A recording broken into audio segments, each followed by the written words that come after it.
Hi, so I'm going to tell you about a unit that I just completed. It's called the Bees unit. It's my geometry unit on area and volume.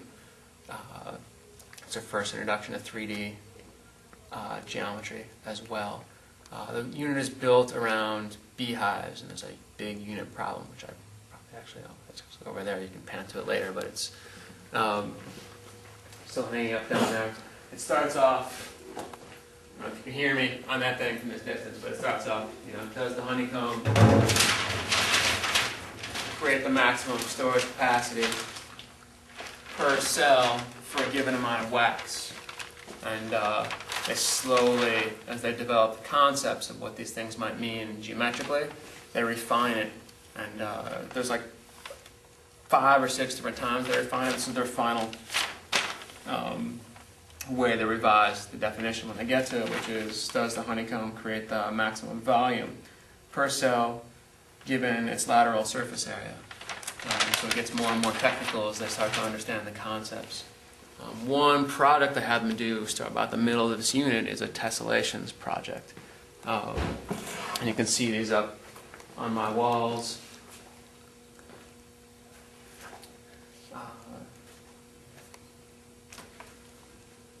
So the purpose of this project is to have, in addition to learning volume and surface area and these concepts, to answer the unit problem completely as to why honeycombs are shaped like they are, which is hexagons, hexagonal prisms, is the final piece of the puzzle is that they tessellate. They all fit together, each of the cells, so that the walls can be shared and they use less wax overall in the honeycomb, or they get more cells for the same amount of wax, so they get to hold more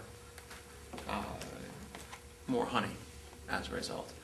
So when they first start doing this product as tessellations,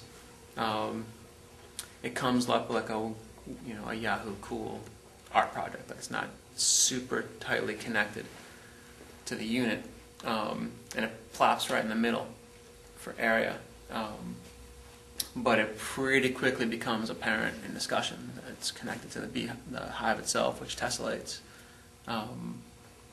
And once we're finally at the end of the unit and they're coming up with answering the question of why the beehive is built the way it is, it's every class, there's 10 students who come up with the importance of tessellating cells as to